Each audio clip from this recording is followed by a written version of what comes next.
procès en diffamation bi doon dox diggante Ousmane Sonko ak Mame Mbaye Niang fan yële passé ni ki démb juge bi daal di jàppaat beneen bés ngir ñi attewaat leen. ni ki altine fukki fan ak juróom-ñaar ci weeru avril lañu war a taxawaat ci kanam juge li am ba des moo di ne juge bi dina dëggal boobule atte wala sax dina ko infirmer ndaxte kat juge Mamadou Yaxam Keita attewoon na leen ba noppi. bu ñu sukkandikoo ci suñu naataango journal Libération document bi ñu jébbale ñaari parti yooyu la sax di Ousmane Sonko ak Mame Mbaye Niang daanaka dafa daal di am erreur ndaxte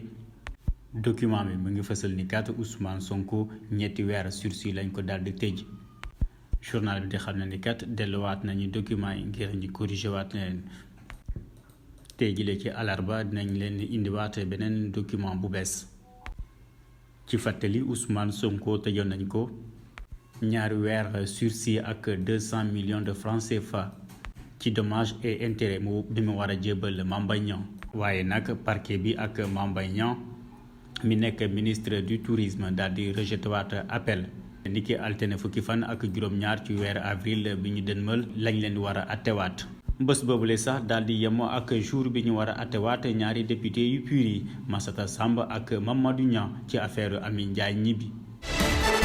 duma dox ci ay néew pour daal di yegg foofule ca palais yooyu li moo di kàddu yi nga xamante ni njiital réew mi fi newoon maître Abdoulaye Wade daal dina ko fàttali responsable yi nekk ci parti démocratique sénégalais yooyu le kàddu mu daal di ko woon yëkkati jamono ji nga xamante ni ab opposant la woon ci nguuru Abdou Diouf. moom patron bu soppi maître Abdoulaye Wade nekkoon fi tamit njiital réew mu Sénégal daal dina ñëwaat ci li nga xamante ni moo di njëriñal jàmm ci politique. ndax moom mi la dafa jàpp ne ab pouvoir moom kenn waru ko jël ci guerre waaye ci jàmm rek lañ ko war di mën di jëlee yooyu le kàddu sax am ab dimension particulière bu ñu gisee tension yi politique yi ñuy nemmeeku ci biir réew mi la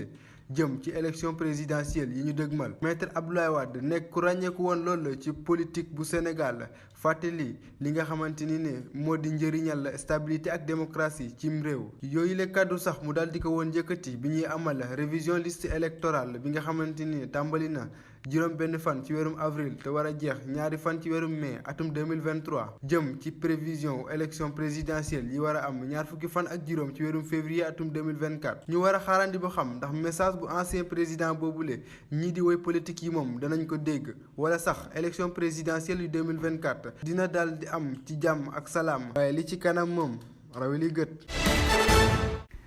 TER di train express régional ni ki tey ci suba daal di am ay gàllankoor ci dem ak dikk bi usagers yi daal di am jafe-jafe lool ngir utali seen bërëbu liggéeyukaay. ana lan moo waral boobule gàllankoor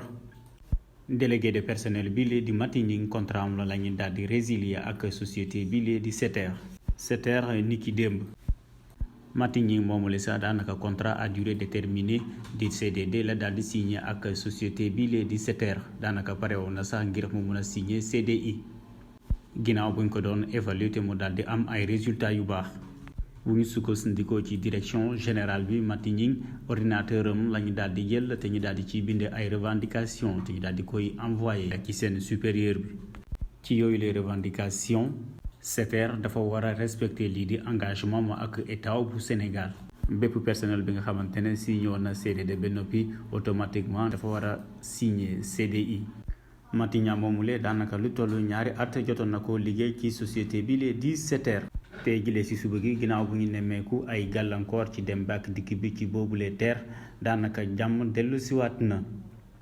personnel bi lee daal di déposer 48 heures de grève alarba bi lee.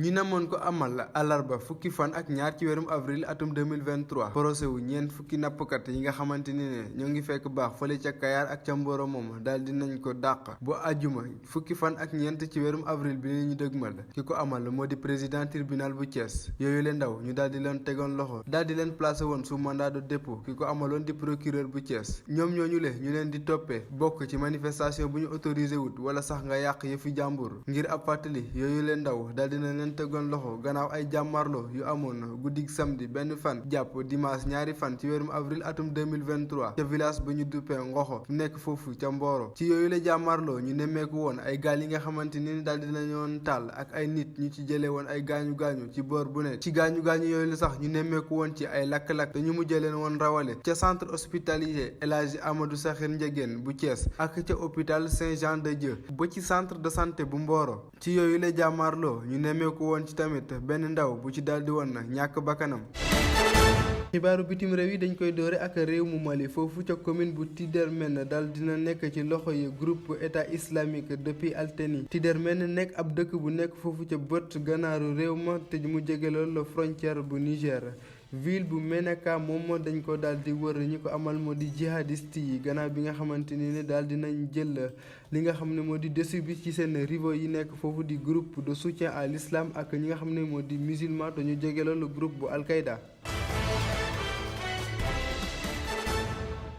ca Arabie Saoudite moom kii nga xam ne moo di njiital diplomatie syrienne di Fassad Mehdat moo fa amal ab ngan boo xam ne nganu mbetteel la alarba jile mu di am ngan bu njëkk gannaaw bu 2011 nga xam ne moo nekkoon ndorteelu guerre bu Syrie ñi ko xamle ñoo di agence officielle syrienne di Sana. nganu Fassad Mehdat boobu ñëw ñaari fan avant ñoo amal réunion bi nga xamante ni war na dox ci diggante juróom-ñeenti réewu arab te mu war a xewe foofule ci Arabie Saoudite ñu war a waxtaanee li nga xamante ni moo di dellusiwaatu Syrie ci Ligue musulmane moom nga xam ne dañ ko ci daal di génne woon depuis ci atum 2012. prochain sommet ordinaire de dirigeants arabes yi ñu namm ko amal fukki fan ak juróom-ñeent ci weeru mai foofule ci Arabie Saoudite. ñu jeexalee ko fële ca Chine foofu moom président ba di Xi Jinping moo xëy di woo l'armée bi ngir ñu amal ab renforcé jëmale ko ci seen entraînement boobu jëm ci combat réel la ñi ko xamle moo di télévision bu état chinois boobule di CCTV moo ngi ko xamle alarba jile kaddu yu njiital réew mu Chine boobule moo ngi ko dal di yëkkati talaata gannaaw bi mu amalee ab visite ci ab benn base bu nekk ci bët saalumu réew ma ñaari fan gannaaw bi mu amalee ab exercice militaire ngir daal di teg pression réew boobu di Taïwan.